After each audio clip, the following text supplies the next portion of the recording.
Բարև սիրելի ընկերներ, սա մեր մեդիա պատմասացության դասընթացի երկրորդ մասն է։ Նախորդ տեսանյութում խոսեցինք նրա մասին, թե ինչ է պատմությունը, ինչու են մարդիկ պատմում պատմություններ, ինչ ձևեր կան պատմություններ պատմելու եւ ինչ ուժ ունի լավ պատմված պատմությունը։ Հիմա մենք անցնում ենք գործնական աշխարհին ավելի շատ, ինչպես պատմել պատմություններ սոցիալական մեդիայում, որ հարթակներն օգտագործել դրա համար եւ ինչպես դրանք դարձնել գրավիչ եւ ազդեցիկ։ Նախ ինչ է սոցիալական մեդիայի պատմասացությունը կամ social media storytelling անգլերենով։ Երբ դու կիսվում ես մի պատմությամբ Instagram-ում, նկարագրում ես քո օրը TikTok-ում կամ YouTube-ում վիդեո ես տեղադրում, դու իրականում պատմում ես պատմություն, թեկուզ երբեմն առանց գիտակցելու։ Սոցիալական մեդիայում պատմելը նշանակում է ներկայացնել մի մարդու կամ իր ապրումը, կամ ներկայացնել մի իրավիճակ կամ նույնիսկ մի գաղափար, այնպես, որ այն հասնի մարդկանց սրտին։ Ոչ միայն տեղեկություն փոխանցել, այլ ազդել, զգալ տալ, մտածելու տեղ տալ։ Ինչու պետք է պատմել եւ ինչու կարող ենք պատմել սոցիալական մեդիայում։ Այսօր սոցիալական մեդիան ամենահզոր գործիքն է մարդկանց ներշնչելու, կրթելու եւ անգամ աշխարհը փոխելու համար։ Երբ պատմությունն ազդեցիկ է, այն տարածվում է։ Երբ այն հուզում է, մարդիկ մեկնաբանում են, տարածում են եւ հիշում են։ Նախկինում ինչ-որ մի պատմություն մարդկանց աչքերին և ականջին հասցնելու համար պետք է նախ մեծ ռեսուրսներ, գումար, երկրորդը պետք է ստիպել մարդկանց գնել դա։ Օրինակ, մեդիայի ամենատարածված տեսակներից մեկը եղել է թերթը։ Սակայն թերթում պատմություն տեղադրելը քեզ դեռ չի ապահովում, որ մարդիկ անպայման կտեսնեն քո պատմությունը։ Պետք էր, որ մարդ գնա, գումար տա և գնի այդ թերթը և տանի իր տանը կարդա։ Կամ ֆիլմերի դեպքում ֆիլմ նկարահանելը շատ մեծ ռեսուրսների հետ է կապված, պետք էր այդ մեծ ռեսուրսները օգտագործել, ֆիլմը նկարահանել, բայց դեռևս դու չէիր կարող վստահ լինել ինչքան մարդ կնայի, քանի որ մարդիկ պետք է գումար վճարեին, որ գնային այդ կինոթատրոնում այդ ֆիլմը նայեին։ Այսօր ամեն ինչ փոխվել է։ Մարդիկ գումար չեն վճարում Instagram, TikTok կամ YouTube մտնելու համար, ավելին նրանք իրենց ամբողջ օրը այսպես թե այնպես ծախսում են այդ հարթակներում։ Եվ դուք կարող եք պարզապես content ստեղծելով, արդեն դուք ունեք պոտենցիալ նայողներ։ Այսօր հատկապես հիմա մարդիկ նույնիսկ մի քիչ ալարկոտ են դարձել եւ չեն ուզում ինչ-որ հավելյալ քայլ կատարել։ Դրա համար նույնիսկ մարքեթինգի մեջ, ոչ միայն պատմասացության մեջ, մարդիկ ինչ-որ օրինակ ասենք խանութներ, զարդերի խանութ, իրենք ավելի հեշտությամբ կստեղծեն Instagram-ում էջ եւ կփորձեն վաճառել իրենց պատմությունը, իրենց զարդերի պատմությունը պատմել Instagram-ի միջոցով, քան իրենց կայքի, որովհետեւ կայք մտնելը դա հավելյալ քայլ է, որը այսօրվա մարդը, այսօրվա տեխնոլոգիաների զարգացման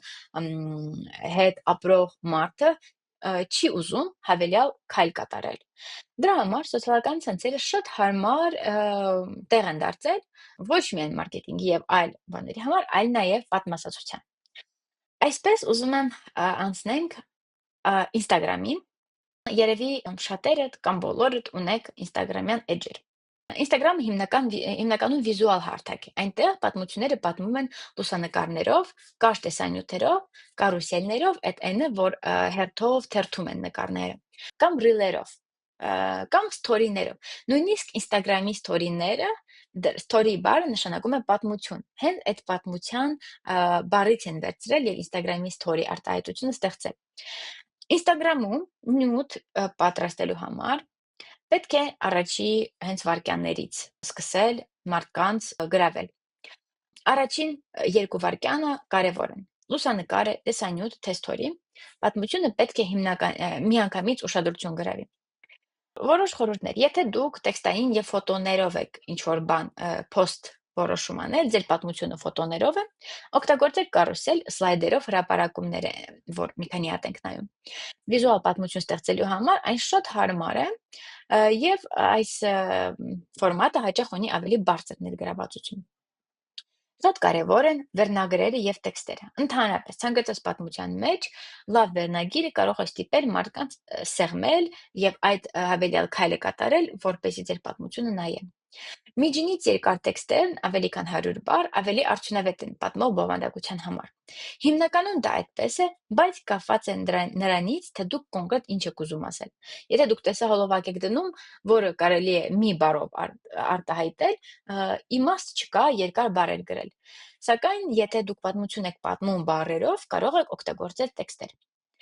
Հրավիրեք ներգրավվածություն, տվեք հարցեր, օգտագործեք ստորիներով քվեարկություն կամ հարցման ֆունկցիաներ։ Կոչ արեք, պահպանիր, կիսվիր, նշիր ընկերոջդ։ Եվ շատ կարևոր է, որ դուք հրապարակեք կայուն տեմպով։ Շաբաթական 3-ից 5 հրապարակում տարբեր ֆորմատներով, լինի Reels, Post, Carousel, թե Story, այն օգնում է մեծացնել լսարանը։ Կարևոր մի հատ կետ է այստեղ սուբտիտրեր օգտագործելը։ Օրինակ, անգլերենում կարելի է, երբ անգլերեն է մարդ կոնտենտ վարում, կարող է օգտագործել բազմաթիվ արհեստական բնականության ծրագրեր, որպեսզի սուբտիտրերը ավտոմատ միացվեն։ Սակայն հայերենի դեպքում դա այդպես չի աշխատում։ Բոլորդ էլ կամ շատերդ օգտագործում եք հեռախոսներ, սմարթֆոններ, պլանշետներ եւ տեսնում եք այդ կոնտենտը։ Հաճախ մարդ նստած է լինում, ասենք, տրանսպորտի մեջ եւ ականջականներ չի ունենում։ Կարևոր է այդ դեպքում, որ եթե ձեր տեսահոլովակում խոսք կա, որը կարևոր է, ինչ-որ պատմություն է, լինեն նաև սուբտիտրեր։ Դա կմեծացնի հավանականությունը, որ ձեր տեսահոլովակը ավելի շատ մարդ կնայի։ Ուզում եմ հիմա ձեզ մի հատ օրինակ ցույց տալ։ Այս օրինակը ինքը որպես վիդեո օրինակ եմ ձեզ ցույց տալիս, որպես տեմպը լավ պահպանած եւ որպես առանց բառ կոնտենտը փոխանցելու միջոց։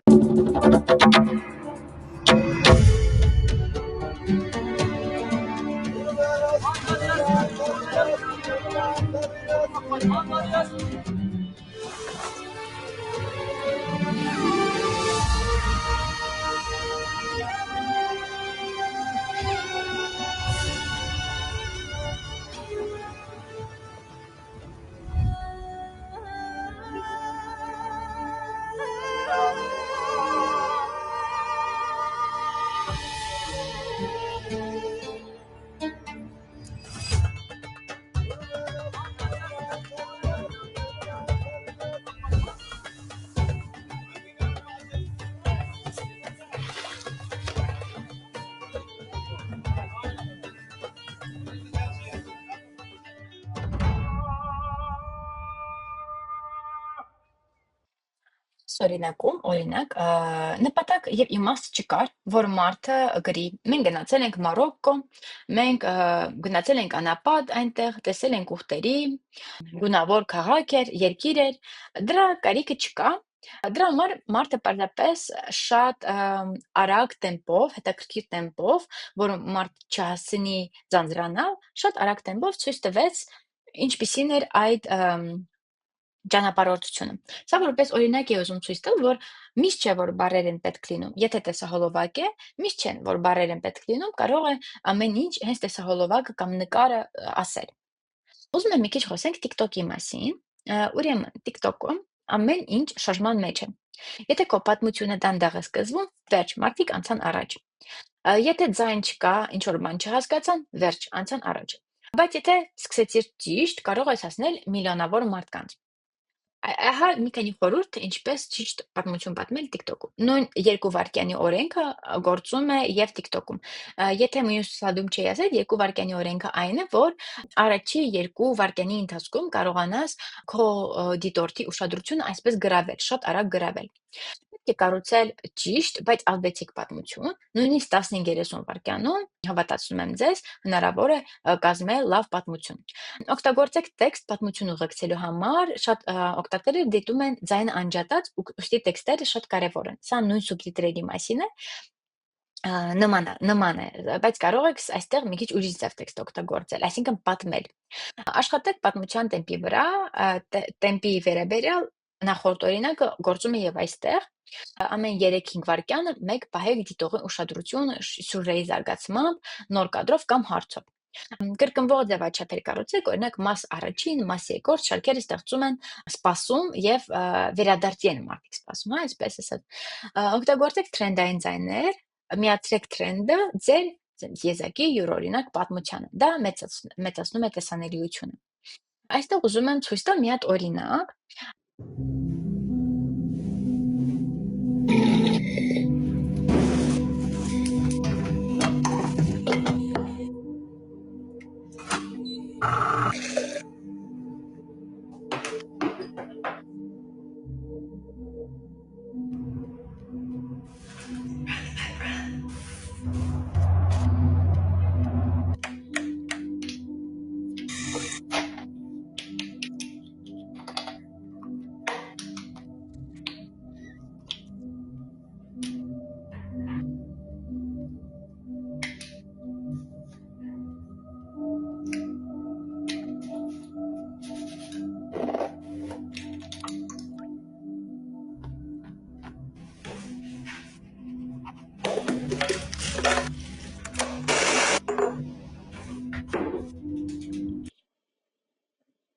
ինչ է ուզում ցույց տալ այս տեսահոլովակով, այն որ նույնիսկ ձեր ամենօրյա արթնանալու process-ը եւ ձեր կյանքը առավոտյան կառուցելու, հա, այդ ընթացքը կարող է բերել ձեզ 1.6 լայք եւ 2.2 միլիոն դիտում։ Այսինքն ամեն ինչ ձեր շուրջը պատմություն է։ Կարող եք դուք պատմություն ստեղծել ամեն ինչից, եւ սա օրինակ սրա կարող է այս աղջիկը ստեղծել սրա երկրորդ մասը, սա առավոտյան մասն է, կարող է ստեղծել կեսօրը, կարող է ստեղծել երեկոյան։ Ու մարդիկ հաճախ նայում են, քանի որ տեսնում եք նաեւ որ արագ է, չէ՞ ընթանում, ինքը երկար ցույց չի տալիս, ինչպես օրինակ կոֆե է պատրաստում։ Դա ցույց է տալիս 1 կամ 2 վայրկյանով։ Դուք առանձին տեսահոլովակներ պատրաստելու դասընթացներ անցնելու, դրա համար դրա մասին շատ չենք խոսում, բայց որպես օրինակ ուզում եմ սա ձեզ ցույց տալ։ Հաջորդը YouTube-ի մասին։ YouTube-ի առանձնահատկությունը այն է, որ YouTube-ում կարող եք երկար նյութեր պատրաստել,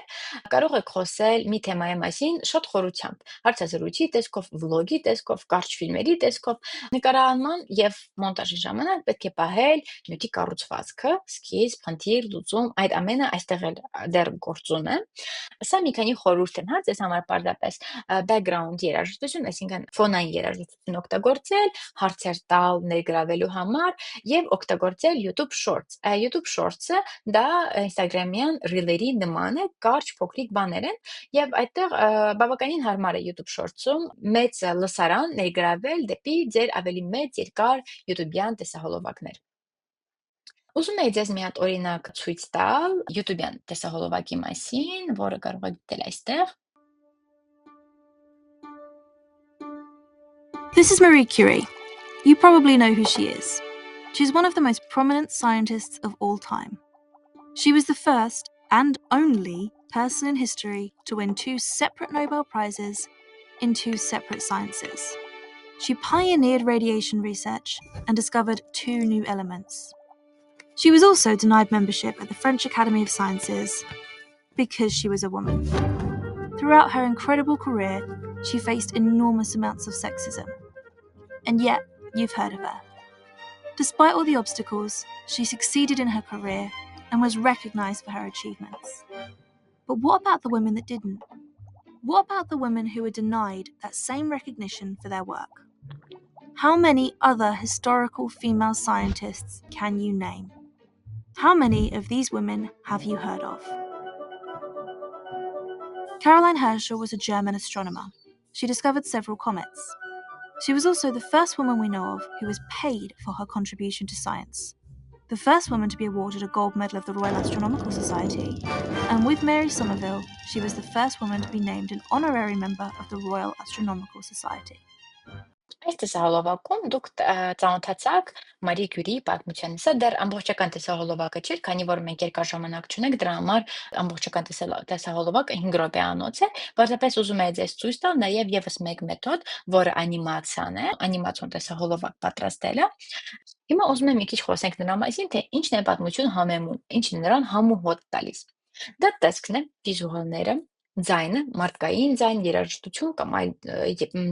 օրինակ բնության ձայներ, հույզեր, արցունք, ժպիտ, տագնապ, տեքստ, խոսք կամ մեջբերումներ, մոնտաժ, արագություն, լարվածություն եւ լավ արված մոնտաժը միշտ հետաքրքիր է նայվում։ Եվ այսպիսով ձեզ հարցեր մտածելու համար, ինչն է համուհոտ պարգևում պատմությանը, ինչն է հիմնական տարբերություններ կան Instagram-ի եւ YouTube-ի պատմությունների միջև, եւ առաջադրանքը։ Գտիր եւ կիսվիր մեզ հետ մի պատմությամբ, որը շատ հավանել է սոցիալական ցանցերում։ Բացատրիր, ինչու ես հենց այդ պատմությունը հավանել։ Ահա եւ վերջ, այս դասընթացները ձեզ համար օգտակար էին, մինչ հանդիպում։